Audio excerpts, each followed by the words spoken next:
जो तस्वीर आ रही है वो आपको दिखाते हैं। इजराइल ने ईरान पर हमला किया है, वो तस्वीरें अब आ रही हैं हमारे पास। अमेरिका ने ईरान के न्यूक्लियर साइट्स पर हमला बोला, बंकर बस्टर बम से बोला। डोनाल्ड ट्रंप ने जो बयान दिया वो भी हम आपको सुना रहे हैं। और इस बीच ईरान के तबरेज शहर पर जो मिसाइल्स गिराई हैं इजराइल ने, उसके बाद की तस्वीर इस वक्त आपके स्क्रीन पर है। बिल्कुल, दो कैमरों के जरिए ये तस्वीर देखिए। तबरीज ईरान का शहर है और यहां इजराइल का जोरदार हमला हुआ। चूंकि पहले ईरान की तरफ से 30 से ज्यादा बैलिस्टिक मिसाइलें दागी गई इजराइल के अलग अलग शहरों पर, तेल अवीव हो, यरूशलेम हो, हाइफा हो, और अब जवाब में इजराइल ने भी पलटवार किया है। एक और बड़ी खबर, जॉर्डन ने इंटरसेप्ट की है ईरानी मिसाइल। जॉर्डन के एयर स्पेस से मिसाइल गुजरती हुई और उसी दौरान उसे इंटरसेप्ट कर लिया गया है। जॉर्डन ने भी इंटरसेप्ट किया है, जिसकी तस्वीर भी आप देखिए। आसमान में ये मिसाइलें, लेकिन जॉर्डन से जब ये मिसाइल गुजर रही थी उसी दौरान इन मिसाइलों को इंटरसेप्ट किया है। यानी इजराइल का तो एयर डिफेंस सिस्टम है ही, लेकिन जॉर्डन भी इंटरसेप्ट कर रहा है।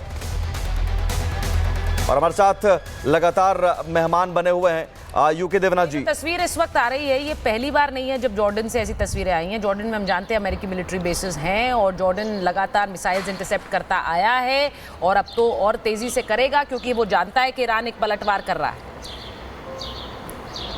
और इसीलिए यूके देवनाथ जी, जो तस्वीर इस वक्त आई, सीधी बात यह है कि ईरान अब एक मैसेजिंग करने की कोशिश करेगा कि हम अमेरिका के इस हमले पर जवाब देंगे। हम सिर्फ अमेरिकी हमले को सहने के लिए नहीं है, एक बड़ा देश है। और आपने सुना डोनाल्ड ट्रंप ने क्या कहा, उन्होंने कहा the bully of the middle east. वो ईरान को बुली ऑफ द मिडिल ईस्ट कह रहे थे।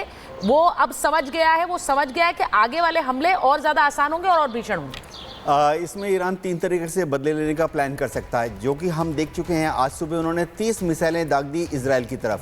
लेकिन ये भी बात अच्छी है, या जैसे भी हो, 30 में से 30 के 30 इजराइल नहीं पहुंचे। जितने वीडियो हम देख रहे हैं, फोटो देख रहे हैं या दूसरी कमेंट्स आ रहे हैं, उसके हिसाब से करीबन आज सुबह 6 या 8 मिसाइलें ही तेल अवीव में पहुंची हैं या हाइफा तक पहुंची है।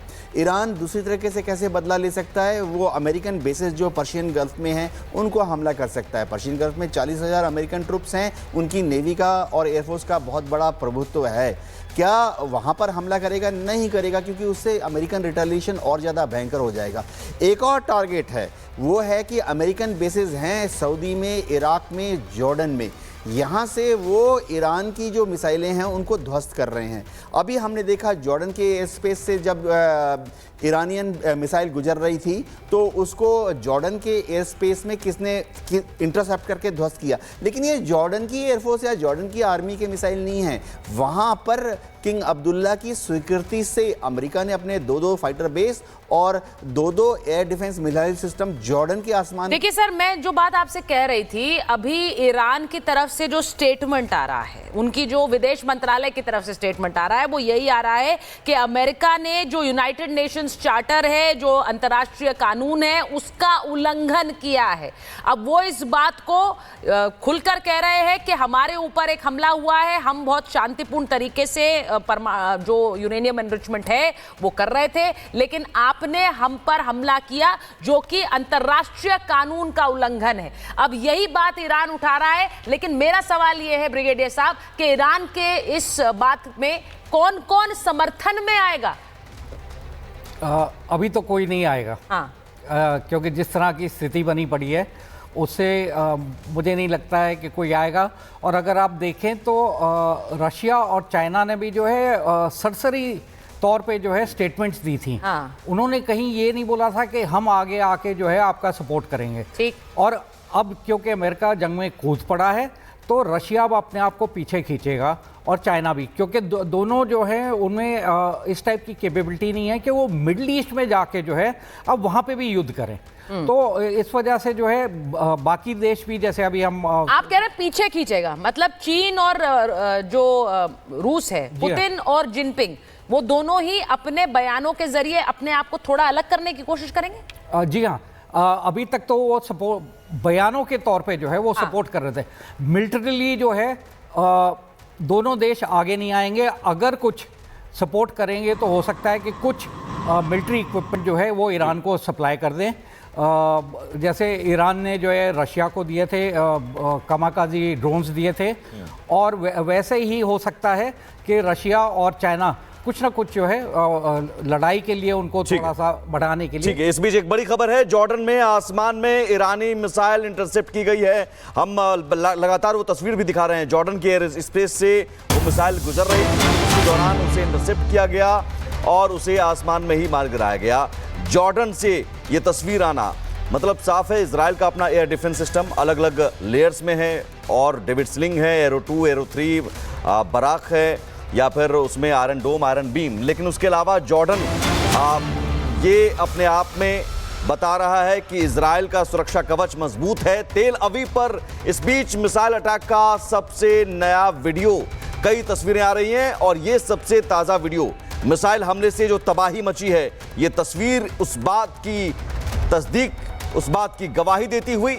मिसाइल हमले से यहाँ देखिए आसपास जो इमारतें हैं वो खंडहर नजर आ रही हैं, खंडहर बन चुकी है, और इन इमारतों को निशाना बनाया जा रहा है। लेकिन देवनाथ जी, यहाँ तो मुझे लगता है कि रिहायशी इलाके हैं, गाड़ियाँ खड़ी हैं, रिहायशी इलाकों को निशाना बनाया जा रहा है।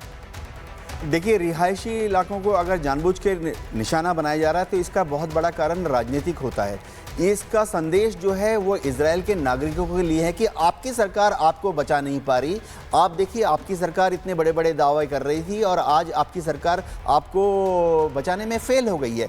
वो उम्मीद ये कर रहे हैं कि देखिए, नेतन्याहू को क्या पूरा समर्थन है? लिकुद पार्टी तो वहाँ पे एक माइनॉरिटी गवर्नमेंट है, नेसेट में वो विरोधियों के सपोर्ट से खड़े हैं। वॉर कैबिनेट जैसा सिस्टम है कि चलो युद्ध लड़ रहा है तो कोई विरोध नहीं करेगा।